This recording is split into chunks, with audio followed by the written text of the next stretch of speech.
ओहो, क्या बात है सर, आज का कोट्स क्या लिखे हैं आप। जीवन में आप ऐसे इंसान से जरूर मिलेंगे जो किसी और जैसा नहीं है। आप उनसे घंटों बातें कर सकते हैं, अपनी बातें बता सकते हैं और कभी ऊबते भी नहीं है। वह आपका सबसे अच्छा मित्र है, इसको कभी जाने मत देना। सर ये क्या बात है, ये कैसा कोर्स है बेटा। आज के लाइफ में सबसे इंपॉर्टेंट, सबसे अहम बात तो यही है। हम जिधर देखते हैं उधर ही परेशान लोग बैठे पड़े हैं। हर जगह हर प्रकार के प्राणी जो परेशान है। यानी जीवन में आप ऐसे इंसान से जरूर मिलेंगे, ये है कंपलसरी है। हर इंसान के लाइफ में एक ऐसा पर्सन जरूर आता है, एक ऐसा इंसान जरूर आता है, ठीक है, जो किसी और के जैसा नहीं होता। आपको लगता है वो किसी और के जैसा नहीं है, आप उनसे घंटों बातें करते हैं, आप घंटों बातें करते हैं। कभी कभी तो ऐसा होता है कि पूरी पूरी रात, पूरे पूरे दिन बात करते हैं, ठीक है, अपनी बातें बता सकते हैं। आप उनसे अपनी सारी बातें शेयर करते हैं, एक एक बात, दुख सुख और सारी बातें शेयर करते हैं। और कभी सबसे बड़ी बात क्या है, उनसे कोई बोरिंग फील नहीं होता, आप कभी उबते नहीं हो। और सही बताया ना, वो आपका सबसे अच्छा मित्र होता है। गलत वे में ना सोच के केवल ये सोचिए कि वो आपके सबसे अच्छा मित्र है। अगर उससे और कोई सा रिश्ता नहीं रख सकते, कोई और रिश्ता नहीं बना सकते, नहीं बचा सकते, तो उससे एक रिश्ता जरूर रख के चलिए, उसे अपने एक बहुत अच्छा मित्र मान के चलिए। क्योंकि वही इंसान आपके उस वक्त में काम आएगा जब कोई नहीं आपके साथ खड़ा होगा। वो इंसान किसी परिस्थिति में होगा, वो इंसान किसी परिस्थिति में होगा, वो आपके लिए आएगा। मेरा पूरा विश्वास है वो इंसान आपके लिए दौड़ के आएगा और आपके हर एक बुरे दिन में वो इंसान बहुत काम आने वाला है। मेरे प्यारे दोस्तों, ऐसे लोगों को कभी जाने मत देना। ईगो किसी और की बातों में आके या कोई और मैटर हो, सामने जाके माफी मांग लीजिए। अगर उसकी गलती होगी तो वो मांग ले, आपकी गलती है तो आप मांग लीजिए। चाहे वो आपका दोस्त हो, चाहे वो आपकी महिला मित्र हो, कोई भी हो, समथिंग ये दिमाग में बैठा लीजिए। आज के जीवन में सबसे बड़ा रिश्ता यही है।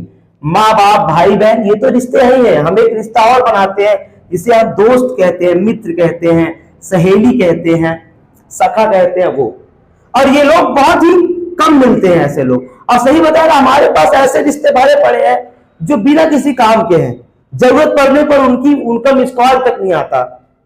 लेकिन कुछ रिश्ते ऐसे हैं ना, ऐसे दोस्त है, ऐसे मित्र है जो मतलब रोज तो कॉल नहीं करते, कभी नहीं कॉल करते, लेकिन जब कभी हमको रियल में जरूरत पड़ती है ना, तो उनको बताने की भी जरूरत नहीं पड़ती और वो दोस्त हमारे पास कॉल करते हैं और कितना भी दूर क्यों ना हो वो चल के आते हैं हमारे पास।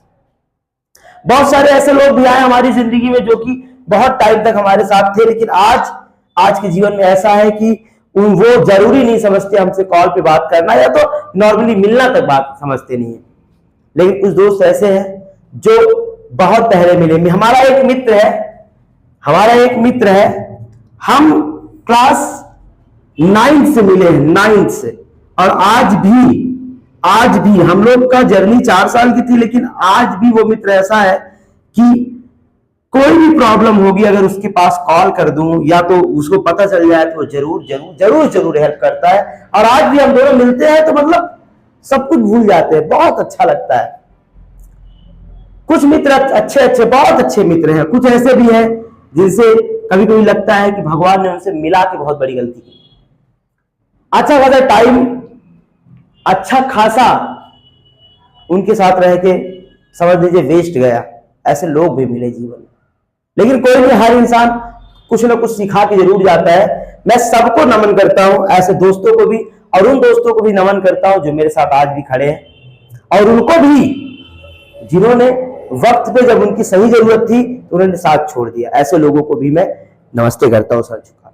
तो मेरे प्यारे बच्चों, मैं आपसे कह रहा हूं, मेरे क्लास 10th के बच्चों, अभी आप क्लास 10th में 14 या 15 साल की एज में हैं, और बच्चा आज का जनरेशन ऐसा है कि इसी में आप लोग अपने लिए एक दोस्त खोजने लगते हैं, एक साथी खोजने लगते हैं। लेकिन यहां पे जल्दीबाजी मत करिएगा, मैं आपसे कह रहा हूं, क्योंकि ये जर्नी आपको गलत दिशा में भी ले जाएगी। एक मित्र आपको बहुत सारी चीज सिखाता है, या तो अच्छी डायरेक्शन देगा या तो बुरा डायरेक्शन देगा। याद रखना, मित्र, संगत बहुत बड़ी चीज होती है मेरे बच्चे लोग। संगत, हमारे गार्जियन, हमारे मम्मी पापा जो बड़े अक्सर से कहते हैं कि अच्छे लोगों का संगत कीजिए। संगत तो ये है, संगत ये एक ऐसी चीज है जो समझ लो बुरे से बुरे इंसान को भी सुधार सकती है। तो मेरे प्यारे बच्चों, आइए आज की क्लास शुरू करते हैं। नहीं, आप कहते होंगे हमारे संजीव सर तो पकैती ज्यादा करते, पढ़ाते लिखाते कुछ है नहीं, है ना? तो ऐसा कुछ नहीं मेरे प्यारे दोस्तों। आज की क्लास 10th के प्यारे बच्चों आप लोग के लिए बहुत ही ज्यादा इंपॉर्टेंट होने वाली है। रीजन जानते हो क्यों? क्योंकि आज की क्लास में हम लोग जो भी दर्पण से रिलेटेड, मिरर से रिलेटेड जो भी डेरिवेशन है आपके बुक में, जैसा कि पहला है फोकस दूरी या फोकस और वक्रता त्रिज्या में संबंध, एक रिलेशन ये हो गया। दूसरा है फोकस दूरी के सूत्र के लिए 1/, हम लोग क्या करेंगे ना, पहला वाला डेरिवेशन करेंगे F = R/2 फार्मूले के लिए। दूसरा करेंगे हम लोग 1/F = 1/V + 1/U के लिए। और तीसरा करेंगे हम लोग M = I/O -kV/U के लिए जो डेरिवेशन करने वाले हैं। ये तीनों डेरिवेशन आपके लिए मोस्ट इंपोर्टेंट है बच्चा लोग, क्योंकि इस पूरे डेरिवेशन से बोर्ड एग्जाम में आए ना आए, एक तो आता है, एक तो आएगा, कंपलसरी है, ठीक है। और एक चीज बता दूं मैं, बहुत सारी चीज इससे सीख जाओगे आज आप लोग। चलिए आज शुरू करते हैं आज की क्लास को। मेरे प्यारे बच्चों, अगर जो बच्चा आज की क्लास देख रहा है वो जाके पिछली 2 वीडियो देख ले। क्लास 10th के लिए बहुत ही अच्छी क्लास है, आपको जीरो से सिखाया गया है सारा कुछ। और जिन बच्चों को लाइट पढ़ना है, प्रकाश पढ़ना है कंपटीशन एग्जाम के लिए, वो भी यहाँ पे देख सकते हैं। मैं उनको एक्स्ट्रा चीजें भी जरूर बताता हूँ यहाँ पे। चलो दोस्तों आ जाइए, हेडिंग डाल दीजिए, फोकस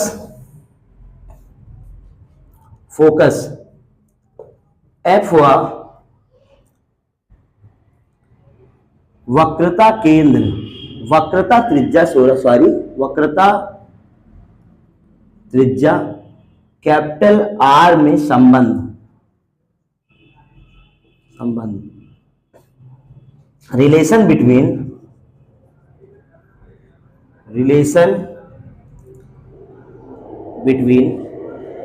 सेंटर ऑफ कर्वेचर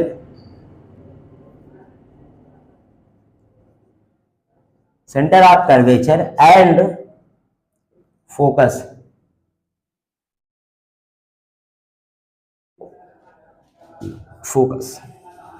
ये हेडिंग है आपकी, बहुत ही अच्छी हेडिंग बच्चा लोग डाल दीजिए। शुरू करते हैं हम लोग आज की क्लास।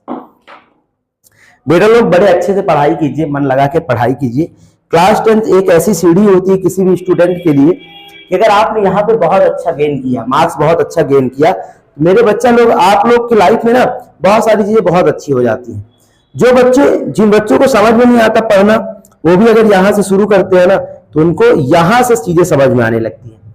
मेरा विश्वास कीजिए, आप बस मेहनत करिए, मेहनत कितनी करनी है क्लास 10th के बच्चों को? बस थोड़ा बहुत, स्टार्टिंग से थोड़ा बहुत पढ़ना रहता है बस। चलिए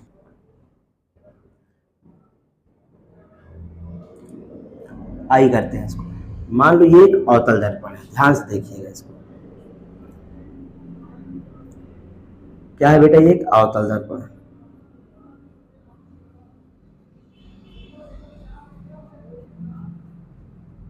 है ना।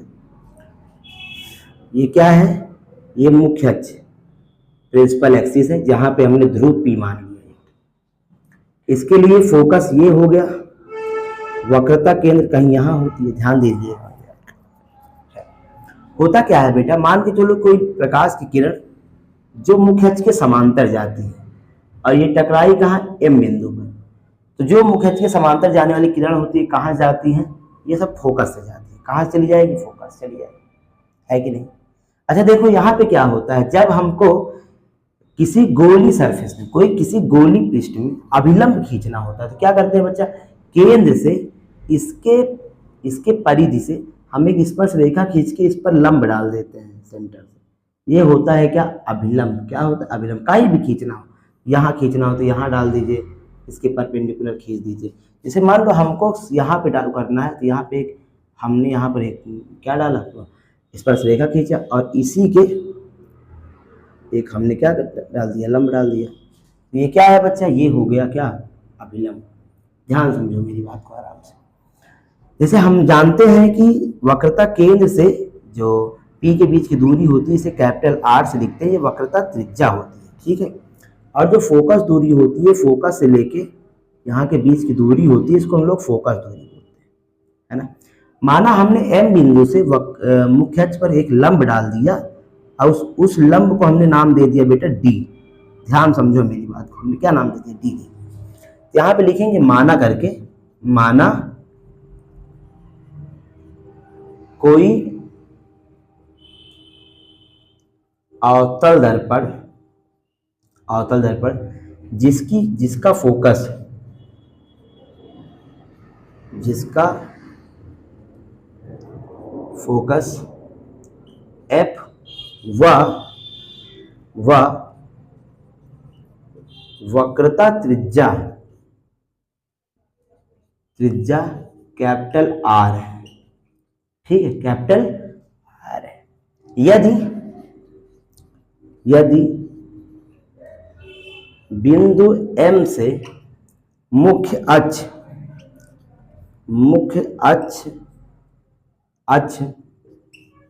बिंदु D पर एक लंब MD डाला गया तो यहां देखो बच्चा,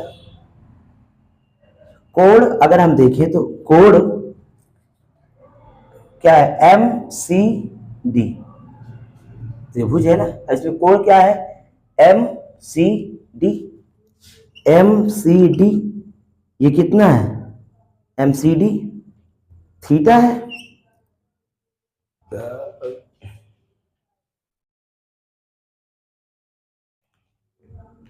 क्या है बच्चा, थीटा है।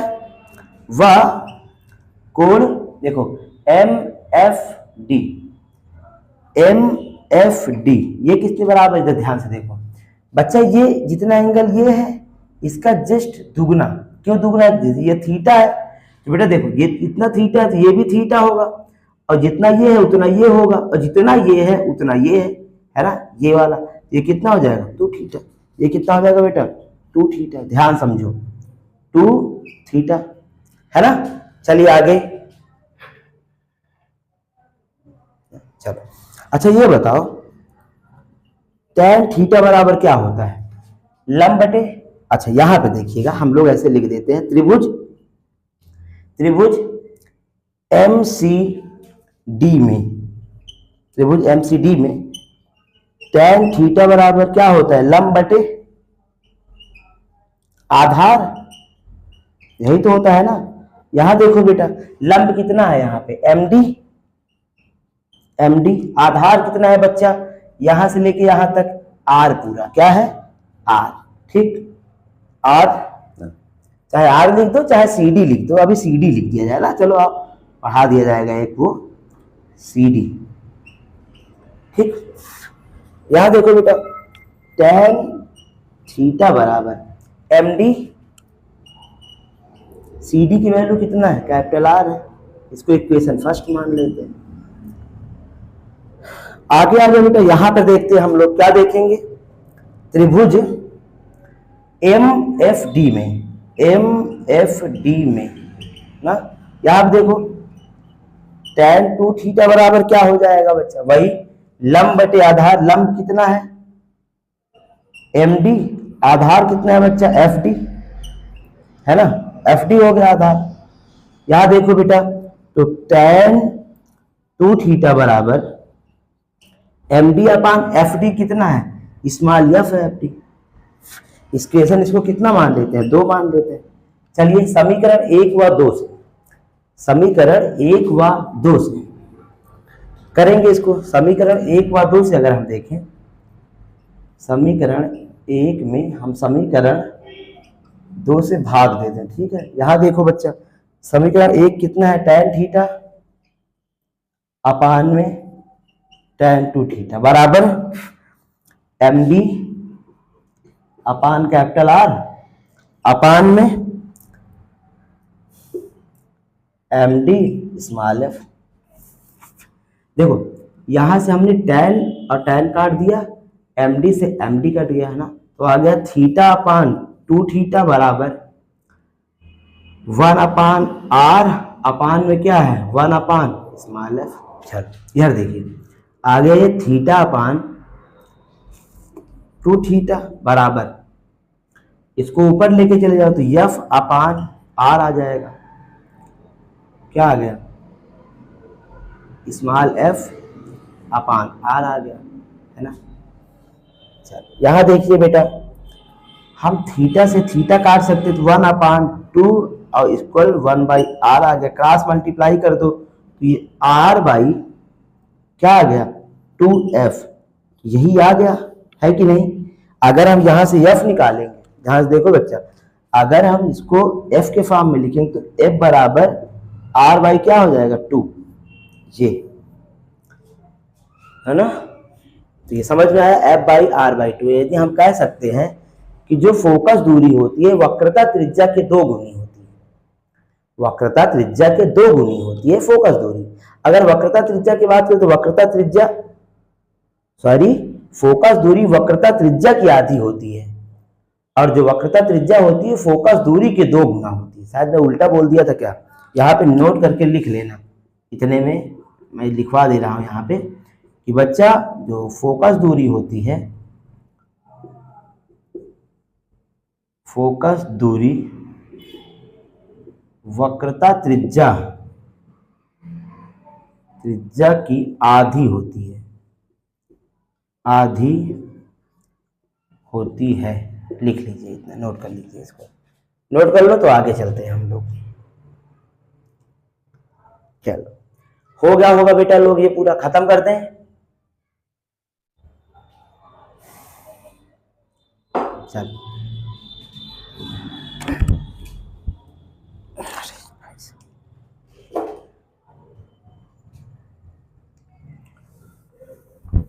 आपने पढ़ा होगा, है ना। वीडियो को रोक के नोट कर लिया करिए अच्छे से।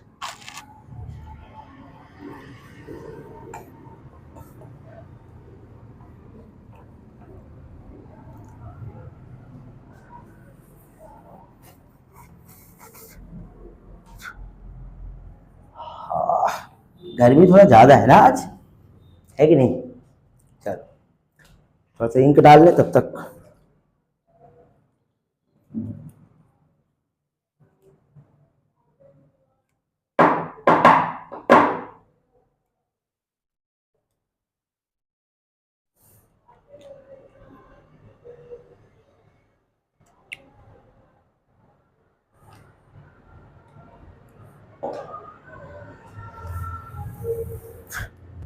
चलिए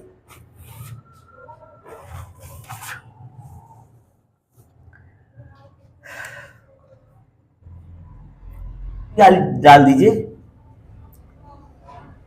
अवतल दर्पण के लिए फोकस दूरी के सूत्र का निगमन, फोकस दूरी के सूत्र का निगमन।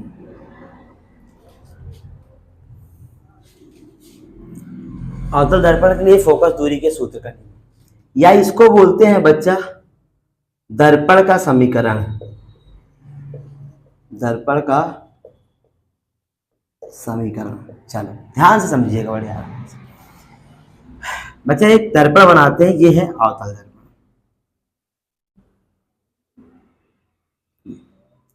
ये है क्या अवतल दर्पण।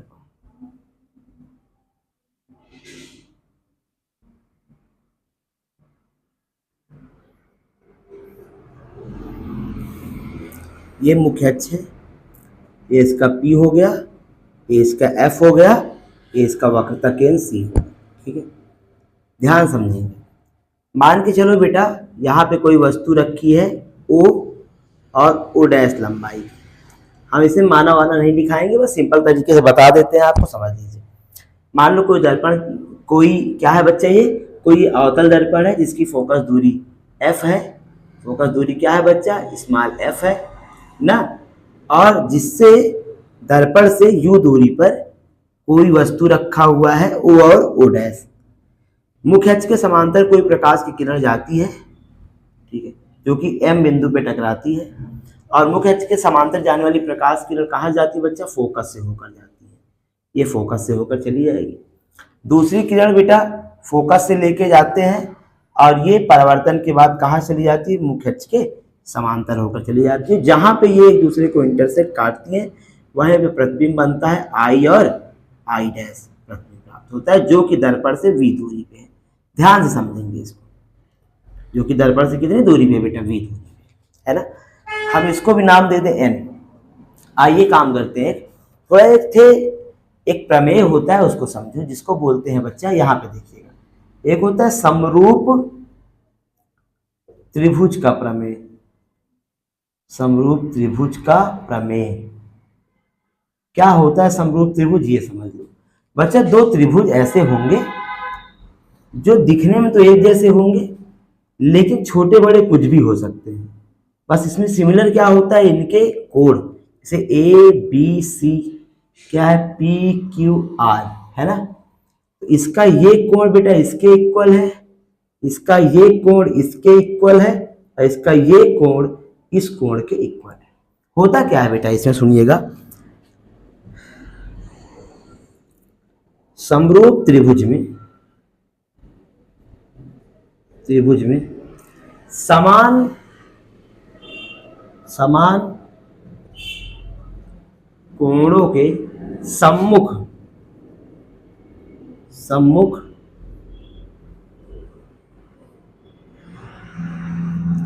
भुजाओं का अनुपात भी बराबर होता है,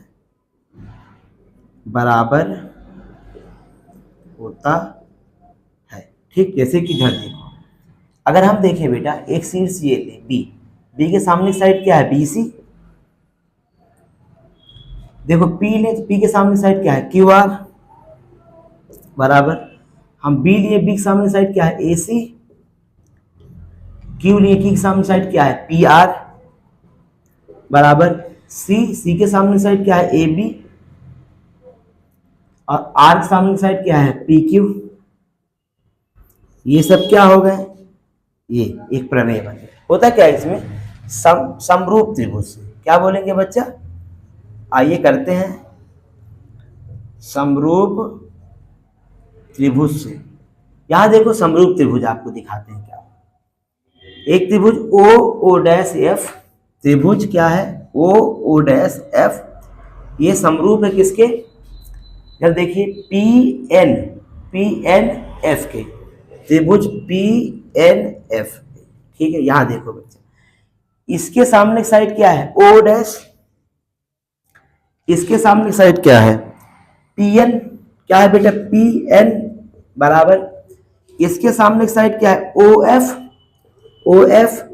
इसके सामने साइड क्या है, आई पी एफ, इक्वेशन इसको फर्स्ट मान लो। पुनः समरूप त्रिभुज से, पुनः समरूप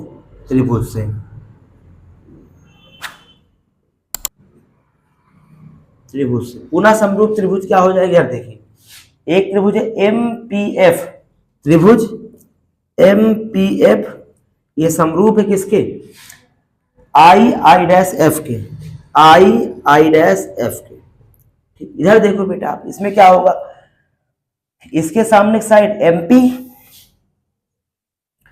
इसके सामने साइड क्या है, इसके सामने से आई डैश, बराबर। इधर देखिए, इसके सामने साइड पीएफ, इसके सामने साइड क्या है, आईएफ, है कि नहीं।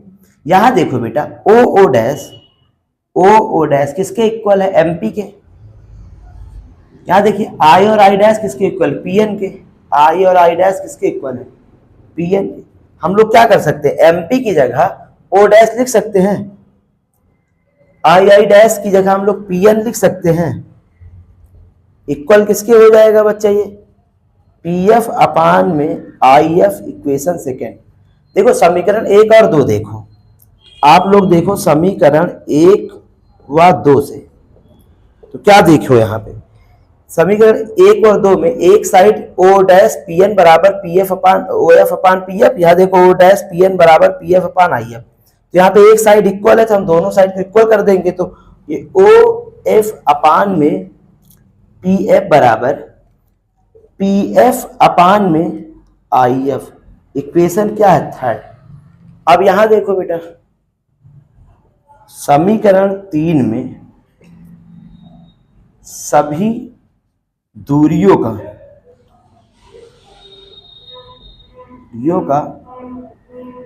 मान रखने पर हम क्या करते हैं, देखो OF का मान कितना है बच्चा, O से F। अगर मैं देखूं बेटा, हमको चाहिए OF केवल इतना, पूरी दूरी कितना है, U है, तो आप पूरी दूरी से इस पूरी से हम इतना घटा दें, हमको इतना मिल जाए, क्या बोलेंगे, माइनस U से हम लोग माइनस का F घटा दें, इतना घटा दें, है ना, माइनस, क्योंकि सारी दूरियों का हम माइनस में लेते हैं। अपान में PF की वैल्यू कितनी है, यहां से यहां तक कितना है, माइनस का F, बराबर आ जाओ बेटा। यहां देखिए क्या कह रहा है, PF, ये माइनस के F हो जाएगा। अपार में हमको चाहिए बेटा IF कितना है, हमको यहां से यहां चाहिए, केवल पूरी दूरी है V, हमको पूरी दूरी V से अगर मैं F घटा तो इतना मिल जाएगा, क्या हो जाएगा, माइनस का V और माइनस का F घटा दे। देखो बेटा क्या हो जाएगा, ये देखो, ये माइनस का U माइनस माइनस प्लस का F अपान में माइनस का F बराबर माइनस का F अपान में minus V minus plus minus minus plus F अपान। बेटा इसको खत्म कर देते हैं, नोट कर लिया ना आप लोग, ना नोट किया हो तो रोक के वीडियो को नोट कर लीजिएगा, जरूरी कॉन्सेप्ट है, हमेशा काम आएंगे। अब क्या करेंगे बेटा, ध्यान से देखो, हम लोग क्रॉस मल्टीप्लाई कर देते हैं, यानी कि माइनस का U प्लस का F में माइनस के V प्लस के F से गुणा बराबर माइनस F अगुणे माइनस का F कर दो। इधर देखो बेटा, माइनस U से पूरे में गुणा कर दो तो माइनस माइनस प्लस क्या हो जाएगा, ये UV। इधर देखो माइनस U से प्लस में तो माइनस का क्या हो जाएगा, UF हो जाएगा। फिर बेटा F से कर दो तो F ये माइनस का VF हो गया और ये प्लस का F स्क्वायर बराबर में माइनस माइनस प्लस ये भी F का स्क्वायर। देखो बेटा इक्वल की इधर F स्क्वायर, इक्वल की इधर, ये काट दिए, क्या बचा, UV माइनस का UF माइनस का VF बराबर 0। U वाली वैल्यू को F वाली वैल्यू को एक साइड ले लो तो UV बराबर इधर जाएगा बेटा, तो ये माइनस का ये प्लस का हो जाएगा UF, ये माइनस का ये भी प्लस का हो जाएगा VF। एक काम करो, दोनों तरफ UVF से भाग देने पर क्या है, UV अपान में UVF बराबर UF अपान में UVF प्लस का VF अपान बराबर UVF। बेटा देखो V से V खत्म, U से U खत्म, U से U खत्म, F से F खत्म, V से V खत्म, F से F खत्म, बचा क्या, 1/F बराबर 1/V प्लस का 1/U। ये आ गया आपके फोकस दूरी का फार्मूला। यहाँ पे जो F है ये है फोकस दूरी, क्या है बच्चा, फोकस दूरी। जो V है ये क्या है, प्रतिबिंब की दूरी। यहाँ पे